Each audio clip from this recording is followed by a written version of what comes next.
Welcome to Grit, the Real Estate Growth Mindset podcast, hosted by Brian Charlesworth, founder of Sisu. Sisu provides growth automation software for real estate. You'll hear stories from real estate thought and technology leaders, team owners, and brokers on how they grew their business in a rapidly changing industry. You'll learn how to transform your brokerage and teams into a high-performing and analytics-driven business so you have a new, durable, competitive advantage against disruption in your market. So let's get right into it. All right. Hello, everyone, and welcome back to the Grit Podcast. I'm just going to back up a little bit today because our guest just asked me, what is the Grit Podcast? This is where we like to really dig in with entrepreneurs. We have real estate team owners. We have technology leaders in the industry. Just really everyone that we think you should hear from to really add value to your business. And so I just want to start today's episode off with that. I'm Brian Charlesworth. I'm the founder of Sisu. Sisu is a SaaS real estate growth automation software. I really should say because I think we're the only one out there. And I'm your host of the show. And today I have Randy Carroll here with me. I actually want to read a little bit of your bio, Randy, and I usually don't go back to college, but I'm going to go back to college today because you're young enough that I can do that. But look at that. See, he still has his college. For those of you who are watching, you can see he has his college t-shirt on. Sure do. And I didn't even know that before I just said that. But for those of you who are just listening, yeah, I'm telling you, he has his college t-shirt on. And he has his girlfriend's college on a flag in the background. So anyway, Randy received a degree in broadcast and electronic. Is that right? Broadcast and electronic media. I've used that degree one time to date. Okay. And you have a business minor, which you have used, right? I'd like to think so, a little bit. Okay, great. So the main thing I want to hit on here is while you were in college, you were a sports editor of the newspaper. Mm-hmm. So you love sports. As well as that, you were involved in the radio station. What did you do there? I was the station manager for 2.5 years. Okay, so you probably love music, or was that a talk radio show? It was both. Okay. It was both. It was an FM station, but I ran a sports talk show, but I had I had people who ran music shows.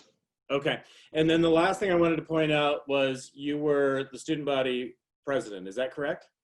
I was, yes. Okay. So there's three things. A lot of people in today's world, and I call it today's world. I mean, I went to college a long time ago, but Randy graduated about 6 years ago, from what I can tell. Yeah, 2014. Yep. Yeah. So that being said, Randy actually did three things that are very time-consuming things while he was in college. And what I love about that, it just shows your grit, right? It just shows that, like, you're not about sitting around and having people, being enabled and just having people take care of you. Mm-hmm. You want to get out and get it done. And I love that about people. That's like the number one character I look for in people. So anyway, I'm excited to hear more about your experience in the real estate industry. But before we go there, is there anything else, Randy, that you would like to tell us as your background or as an intro?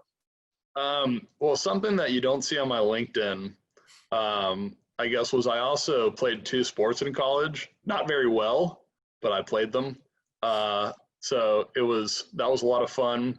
But which sports? You can't just stop there. Which sports? Football and track and field. Okay. So football, you were a wide receiver? Yeah, I'm sure. Defensive end. Defensive end. Okay. Yep. And then in track and field, what did you do? I did shot put, discus, javelin, hammer, and pole vault. Okay, awesome.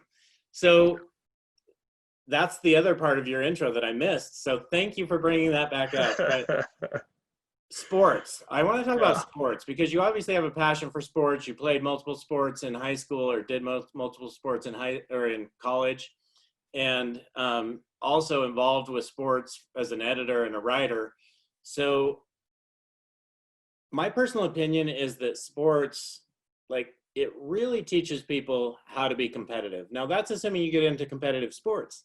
If right. if you're in the world of today, every kid gets a trophy on every team. Mm-hmm. I think that's a danger zone, personally, for our entire nation. But Agreed.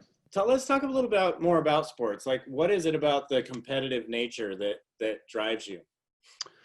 Well, it's because with sports, you're largely not handed anything, especially when you're on a collegiate level and the coach's livelihood is riding on this, especially at the Division II level. So I went to a Division II school.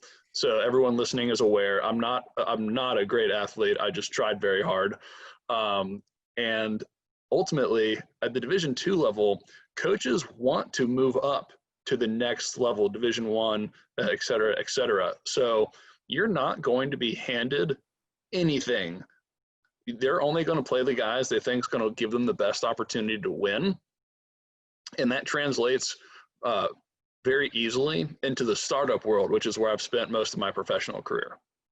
Yeah, I mean, I coached all three of my kids, not my stepkids. I have two more stepkids now, but my three kids, I coached all three of their basketball teams from, my daughter didn't start till 5th grade, but my other two started in kindergarten all the way through high school. So just competitive teams. And I mean, as a coach, even at that level, like if I'm coaching 15-year-olds, I'm not about to play to lose, right? It's right. I love this quote, winning isn't everything. It's the only thing, right? I mean, yep. So if you grow up with that mindset, and that's your mindset through school, through sports, through college, when you get into the business world, how has that impacted you? So I was told a similar quote when I was in high school. It was, football isn't fun. Going out playing and winning, and then winning is fun. So did I love the 12 and 14-hour days I put in at my old job when we were a startup?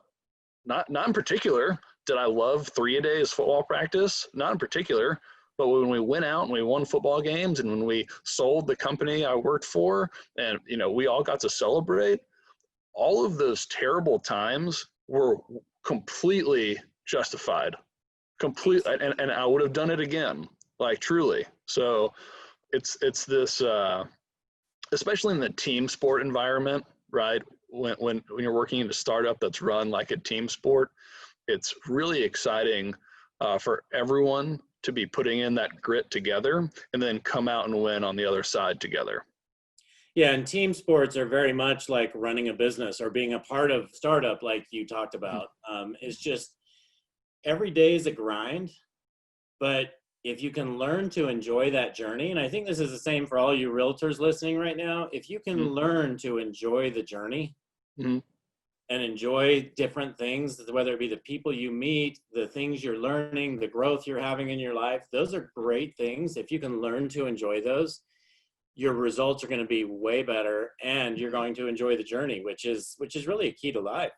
Well, make no mistake, the term startup immediately gets associated with a small technology company, but realtors are a startup business of their own.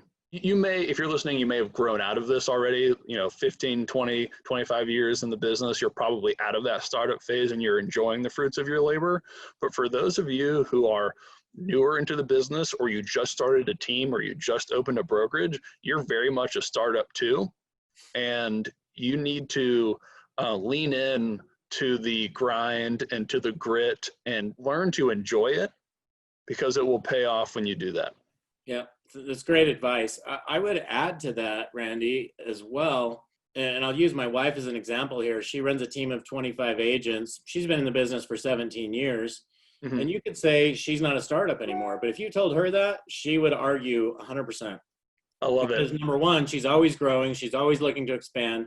She just added a brokerage. She just started a title company, and she's getting ready to start a mortgage company. There it is. So she has actual startups right there. Absolutely, right? And it's all intertwined in a way. So anyway, I want to talk about that. You talked about being, early stage in a startup. I mean, I want to hear more about that. That's what excites me. Yeah.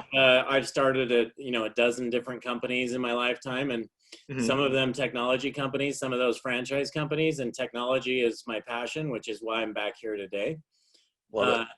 That being said, I know you went to CINC about a year after going to college. Was CINC a startup at that time? Yeah. Or was it prior to CINC? So I graduated on a Friday. I moved back to Atlanta Saturday, started a job at a staffing company on Monday. So I had Sunday to enjoy my freedom, and then it was straight to work. I worked for a staffing company for 8 months until I met the president of CINC. This is a great story. Who was that at the time? It was Jason Hoback. Okay, Jason. Okay. Jason's an awesome dude. He's left CINC since, but Yeah. and he spent some time as the CEO. But it was a Thursday night, and even though I'm from Atlanta, when I moved back, all my friends had moved out, and I was finally done with sports in an amateur way, and I had never played rugby, so I wanted to play rugby. I joined the Atlanta men's rugby team. We practiced on Tuesdays and Thursdays. Thursday nights after practice, the boys would generally go out for a drink. I usually wouldn't go, but this one night they coaxed me into it with a few free drinks. So I went. While there in my sweaty, nasty rugby clothes, I met the president of CINC, Jason Hoback, because he was there for an event that some former colleagues of his had. So do you think that was by accident, by chance, or were you inspired to go that night? I had divine inspiration to go that night, and no, I'm being serious about that, because you said you were actually hoaxed into it. So do you feel like, were you really hoaxed into it, or do you feel like, I mean, that was meant to happen? I mean, I'm a man of faith, so I believe that it was meant to happen. But 23-year-old me, 24-year-old me was convinced by the free beers that was being dangled in front of me. So, that's fair. Okay. So there. I mean, there's when you peel back the layers, there it is. But Jason was there at an event completely unrelated. We crossed paths. He said, "You belong in sales. Come work for my company." That was a Thursday. I interviewed the next Thursday. I started the next Monday. So awesome. That's exciting. So you actually headed up sales for CINC, right? I was not the head of sales at the time. There was, I think, 10 of us in sales. I was working for my boss was a guy by the name of Christian Radakovich. He ended up moving into leading various other departments.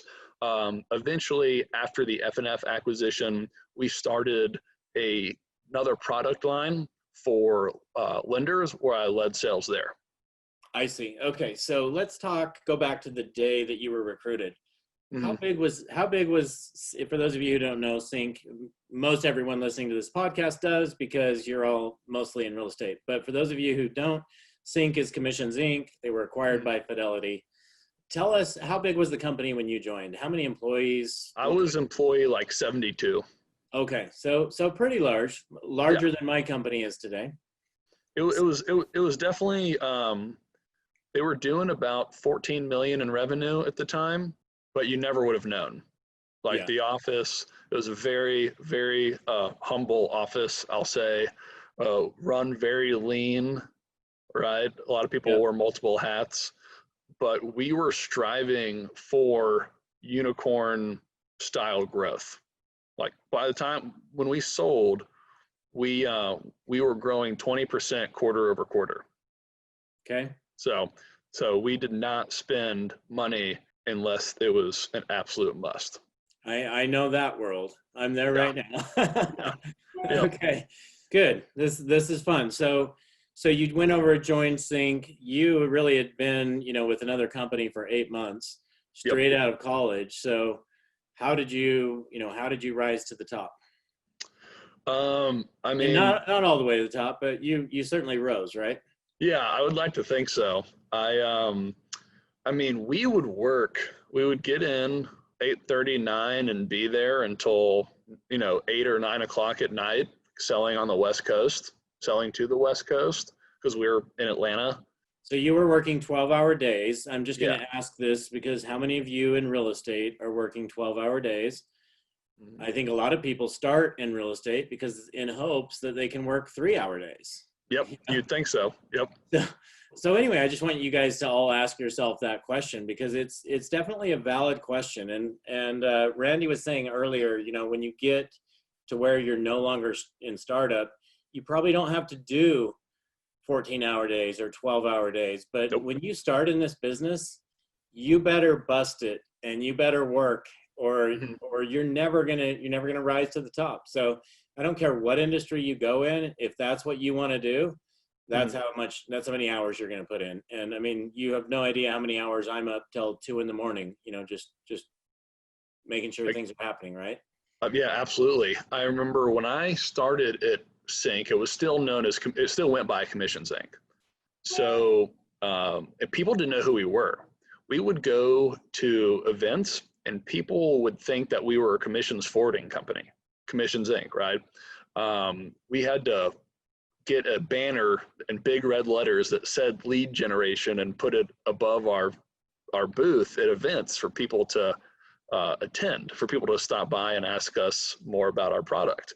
So we didn't really, so we were very much a startup in the sense that we were not well known, right? We didn't have the name recognition of Boomtown or Tiger Leads or some market leader, some of those folks. I find it incredibly ironic that we ended up acquiring Tiger Leads during my time at CINC, because when I was there, they were the company that we were targeting. We wanted to take Tiger Leads clients. You wanted to take them out, so you literally did take them out. Congratulations. And you always get what you focus on, right? Yeah, I mean, you had to have goals, right? So it was Tiger Leads, and then it was Boomtown, and then we got acquired, and then suddenly we had targets on our back, right? Our acquisition was, I think, the 5th largest tech acquisition in the real estate space. So that was, to use a sports analogy, that was locker room material. Right? If I recall, that was 200 and roughly 220? 200, just under 250, I believe. Okay. Somewhere in that range of 250 million. I know some presidents over at Fidelity that were involved in that acquisition. They told me it started at $100 million. So whatever you guys did to get it from 100 million to 150 million, maybe that's the reason to hire an investment banking firm. Yeah, maybe. I didn't know that detail, actually. That's funny. Yeah. So anything else you want to share of that journey? And I'm just going through your history right now because I find it fascinating, and congratulations. It's fun at your age. I was the CEO of a tech company and had just raised $70 million. And that's, you've had some of the fun involved in doing those things. So it's a lot of fun and a lot of growth along the way as you experience those things. Anything else at CINC that you want to share about that journey? Yeah, so it was really interesting. After the acquisition in August of 2018, nothing really changed for our first year. That was pretty cool. Some of our clients felt uneasy, but maybe I shouldn't say nothing changed. About 80% of our leadership left after the acquisition. So that was tough. That was really tough. We definitely had some client service issues. But operationally on the sales side, not a whole lot. Before you move off that, how long did Jason stick around after that? He just left earlier this year. Okay. Yep. So he was there for a long time. Yeah, a couple of years. Jason's great. I even think him sticking around was one of the reasons why F&F was interested. Yeah, my guess is most acquisitions, and I've been on both sides of acquisitions, and 90% of the time they're going to require at least a 2-year. There was something like that built into it for sure. Yeah, for him to stick around. Otherwise, they may not have made that acquisition. So right, certainly not at that price point. But what was really cool, why it was so strategic, because we then suddenly had F&F title execs to help make introductions. So that was really great. But we decided to diversify into different verticals, and then we started a lender product. That was really interesting. I led sales there. I got to learn more about the finance side of the business, which is translated to my job now at Chime.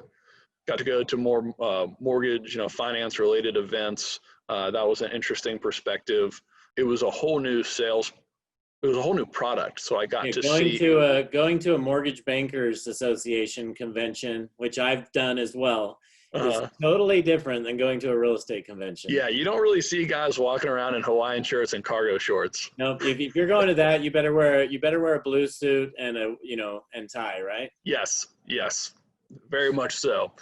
So I got to do that, and we were launching a whole new product. So when I had arrived at CINC, it was like I said, doing $14 million already. So it was not established per se, but it was a successfully running business. This product line, I started from $0. In 6 months, we were north of $1 million in annually recurring revenue, and that was the F&F acquisition was very helpful because I got to learn more. I got to get introduced to some folks on the mortgage side. It was very much a lead gen product. CINC inherently is a lead gen CRM. There's a lot of CRMs in the mortgage space already that integrated with their LOS, and we didn't want to go down that path because of the additional security requirements necessary. So it was much heavier on the lead gen side, which was an interesting experience. But ultimately, I found that I'm far more interested in the tech side of it. So working here at Chime, our value proposition is much more oriented towards bringing better technology to a brokerage so they can convert leads that they already know and love, which seemed a little more natural for me. Okay, so you left about 8 months ago. Yep, in October of last year, so almost a year. So about a year ago. Yeah, okay, almost so a year. You left about a year ago to move over to Chime. Does Commissions Inc. still have the lender product? If you've been enjoying Grit, please help us continue to grow the channel by leaving a 5-star review and sharing it with a friend. Now back to Grit. To my knowledge, they do. Oh, I was totally unaware of that. That's good to know. Yeah, I believe they do. I don't know how actively it's sold, but it's definitely still being serviced. All right, so you decided to go to Chime. Yep. What happened? Tell us the story. How did you make the decision? You've been on this amazing ride with CINC, and now you're at Chime. Mm-hmm. Chime, for those of you who don't know, is another CRM in the real estate space. More Yep. focused around technology. What I know about Chime, and this rings true for me because our company was 100% developed on an open API, and that's my understanding of how Chime came into the market as well. Yeah, that's exactly right. So, like I said, CINC was a startup when I got there. It was no longer a startup when I left, and I think there's something about the startup culture and environment that I appreciate a little bit more than the established giant, if you will. And that's not to speak ill of them at all, because I've cherished my time there, and if I could go over and do it all over again, I would, and I'd do it the exact same way. So when you left, how many employees did they have when you say they were? Over 200, approaching 250. So about tripled in size in terms of head count, and a lot of the folks who were there during the startup phase had left. And so there was this sense that some people were coming in, doing their 9 to 5 and then checking out. And a lot of the folks who we had done the whole blood, sweat, and tears thing with, where, CINC was a part of who we were, they had left and moved on. And so that feeling of the end of the month, we've got to bond together and work together, and everyone stays into the office until midnight to make sure we hit our number. That wasn't really a thing anymore. Sales guys would leave the office at 5 on the last day of the month if they hit their number, regardless of where the company was. And that's not it's just not a super exciting culture for me.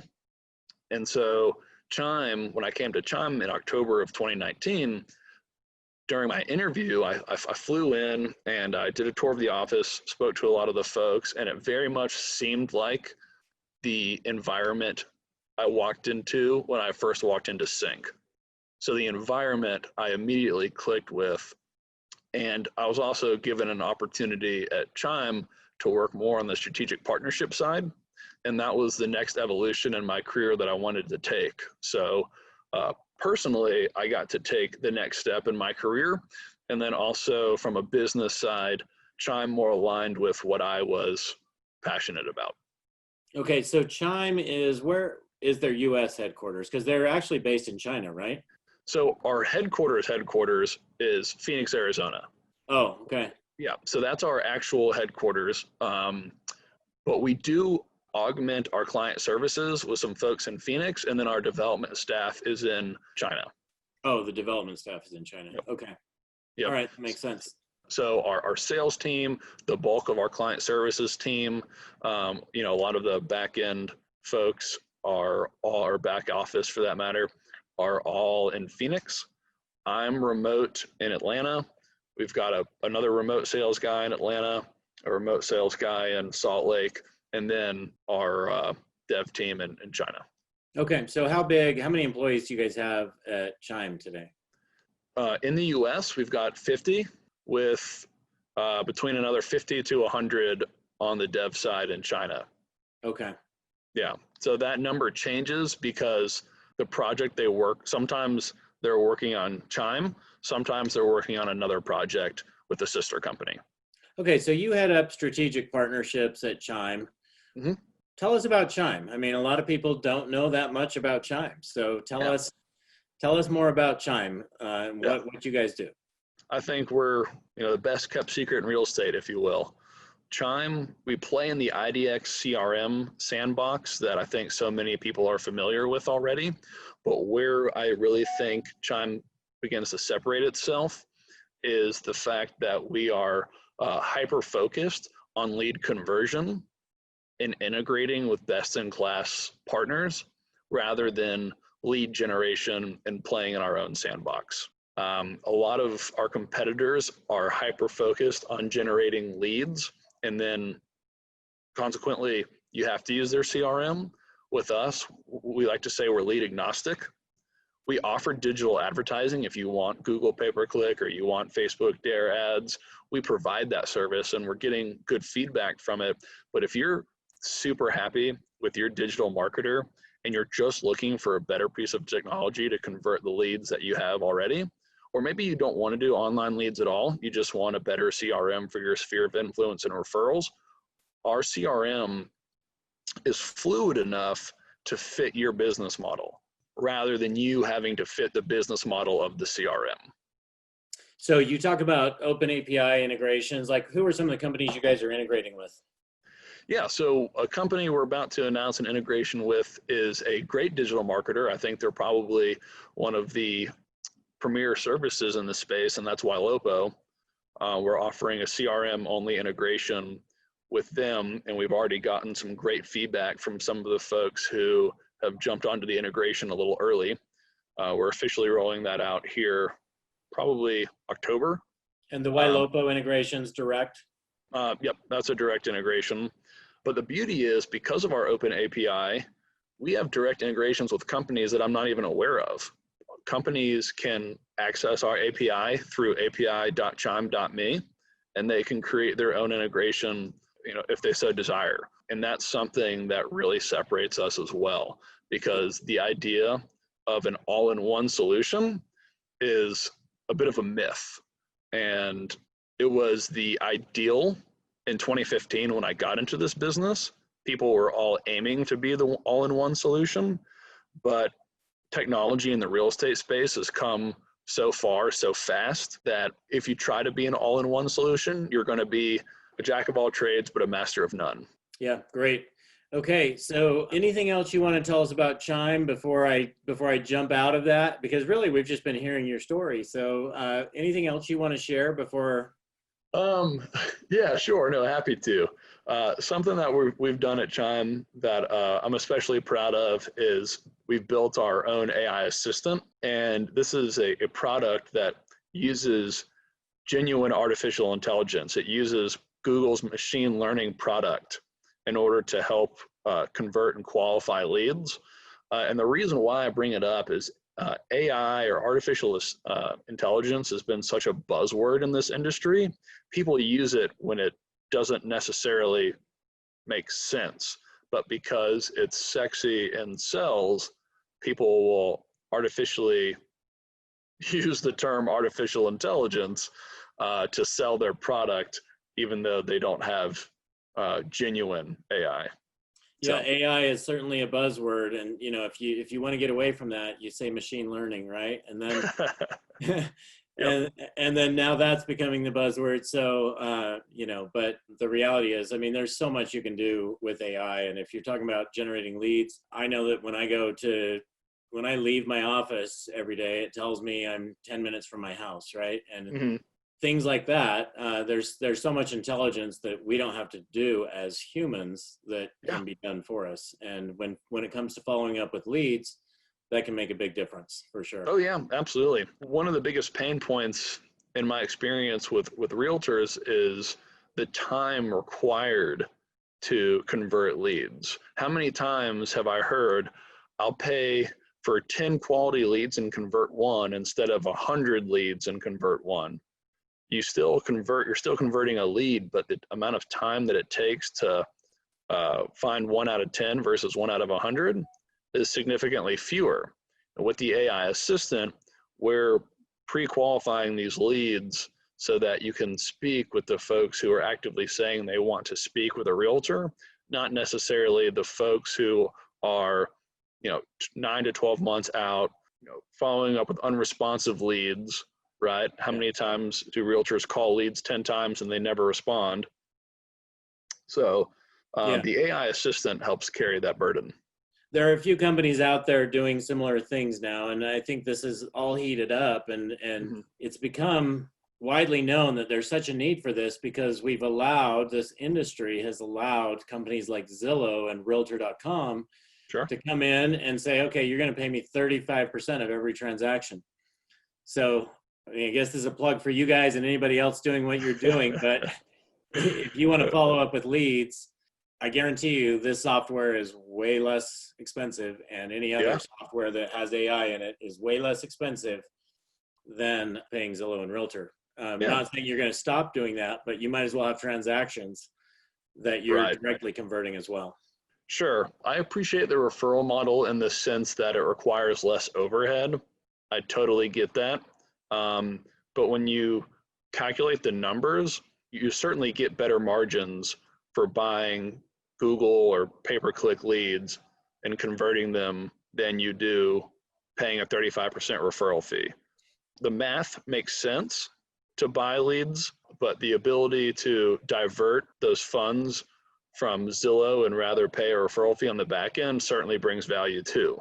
So you almost have to do a personal risk assessment. And do you believe in yourself enough to convert these leads you're buying for $7 a pop? Or would you rather risk nothing up front besides time and effort and pay 35% on the back end? And for those of you who are unaware, if you have Sisu, we will pull those numbers directly, the number of leads, the cost you're spending for each, and we'll tell you exactly what your cost per closing is for every one of your lead sources so that you can make an educated decision about where you want to do this. And you may end up doing both. That feature right there is reason enough to pay for Sisu. Knowing what your cost per transaction is invaluable.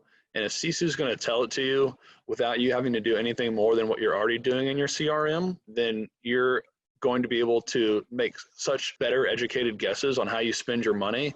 You're going to see a huge lift in your business because you're not going to be wasting dollars on sources that never convert. So the transparency and the reporting that Sisu brings to the table is an absolute game changer for your business.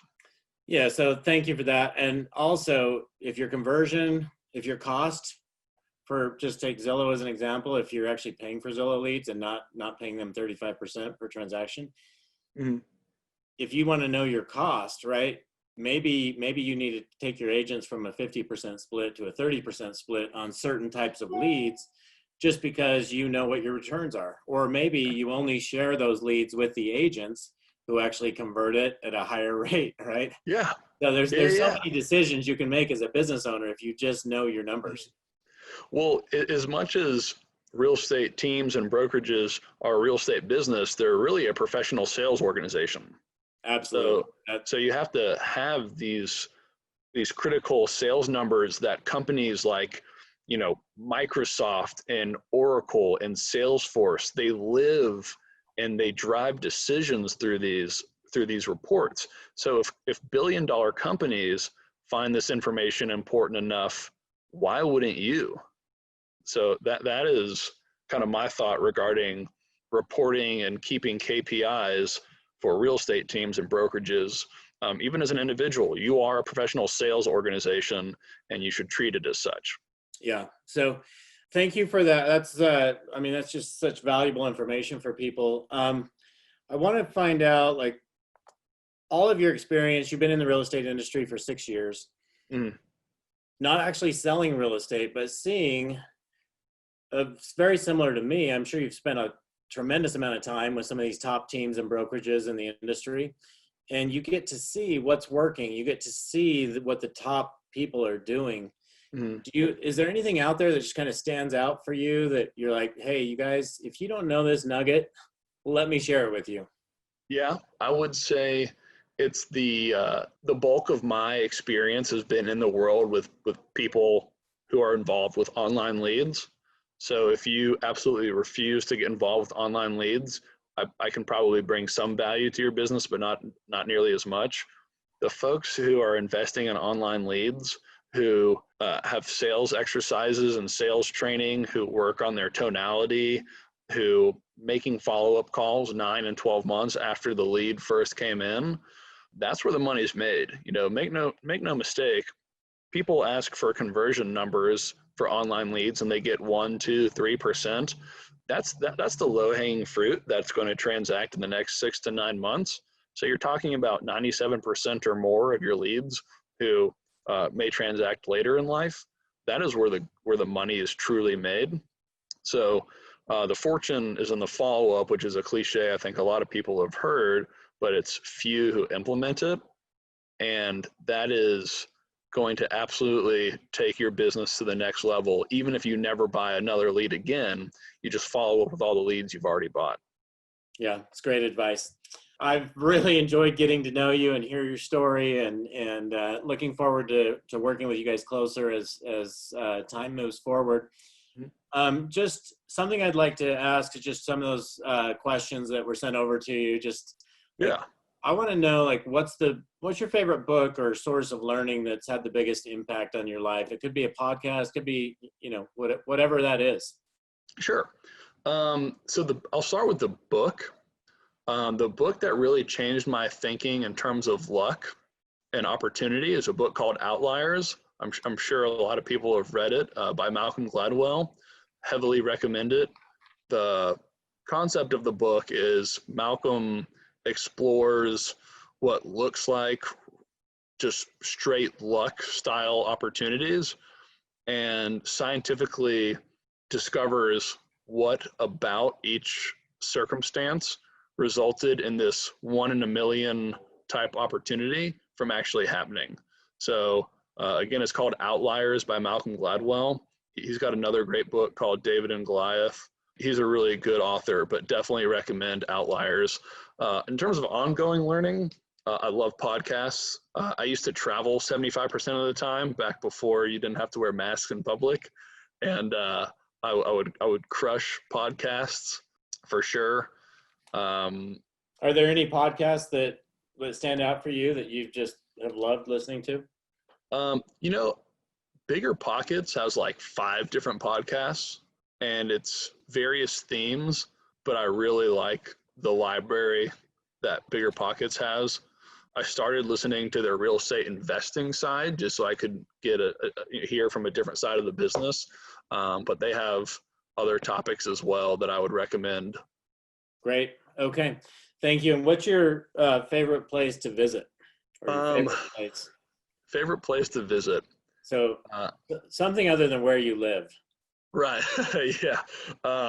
You know what? I gotta say, if it's a beach and you can and the water is warm enough to swim in, it's gonna be my favorite place. Great. So, I love the beach. My dad lives on a small scenic highway in the Gulf of Florida called 30A. Is that near, what cities are near there? It's just in between Destin and Panama City. Okay, so it's Destin. Yeah, so I went out to that area. It's a beautiful area. What's the little city? Can't remember the little city that I spent quite a bit of time in, but it's just right there next to Destin. Well, you've got along the scenic highway 30A, You've got Santa Rosa Beach. Yeah, Santa Rosa Beach. Santa Rosa Yep. Beach is what I was talking about. Yeah, beautiful place. Absolutely gorgeous place. Watercolor, Seaside, Sea Grove, Rosemary. These are some of the popular places there. I know we have some clients down there. Amazing place to sell houses too, by the way. The water is beautiful. They've got that really fine quartz type sand. Yeah. That's so white you need sunglasses to look at it when the sun's out. But yeah, great place. Heavily recommend it. Yeah. Yeah, I agree. It's a beautiful place. In your personal time, what's your favorite thing to do? I'm guessing it's playing sports, but I don't want to put words in your mouth. Well, once upon a time it was. Four sports-related surgeries later, I am less active in sports than I once was. What I really like to do, my interests can be pretty much summed up by Twitter follows. I use Twitter as a source of news rather than entertainment. And you'll find on there all Atlanta sports. So Georgia Tech, Falcons, Hawks, Braves. The crypto world, I try to keep a pulse there. The finance world, I try to keep a pulse there. Just reading about those. In your spare time, you're on Twitter. That's what you're telling us? Honestly, yeah, kind of. Yeah. I just installed a front porch swinging bed. Yeah. And I may never leave my house again. I just go sit on that front porch swinging bed. It's a twin size bed, so I can lay down on it. Oh, it's so comfortable. I love it. I recommend it to everyone. It's not that hard to install. Go do it. Do it now. Don't ask why. You will love it as soon as you sit on it. That's funny. I have a daughter who's a little bit younger than you, but she just installed a hammock in her family room at her house. So. First I was a hammock guy. I was a hammock guy, but then I'm a little large for most hammocks, so I went into swinging bed route, and it was a huge upgrade. Awesome. Okay. Well, Randy, thanks for your time today. It's been great getting to know you. If somebody wants to reach you, what's the best way to get a hold of you? I would say the best way to get a hold of me is just shoot me an email. Super easy. It's my first name dot last name, randy.carroll, 2 R's, 2 L's, at ChimeInc.com. I'm Randolph Carroll on LinkedIn because Randolph is more official than Randy. Now, why is it you want to be official on LinkedIn? I need to understand this.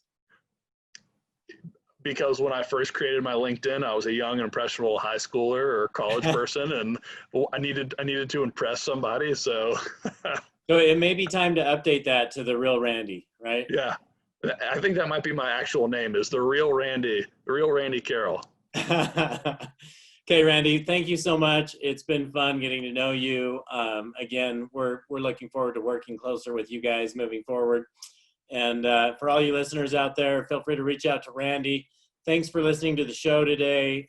We would love to have you give us a 5-star review. Love to have you share us with your friends so we can start getting this podcast out there even more. So please do that, and we'll catch up with you next week. Thanks so much. Thanks, Brian. I appreciate it. Thank you for joining us on our podcast. If you have an interest in a free 7-day trial of Sisu, go to sisu.co, sisu.co. Make sure that you use the coupon code GRIT, that's GRIT, to waive all your setup fees and receive a 10% discount on your subscription. If you enjoyed listening to this podcast and want to subscribe, search GRIT, the Real Estate Growth Mindset, on iTunes, Spotify, or Podbean. And with that, we'll catch you next time. Take care.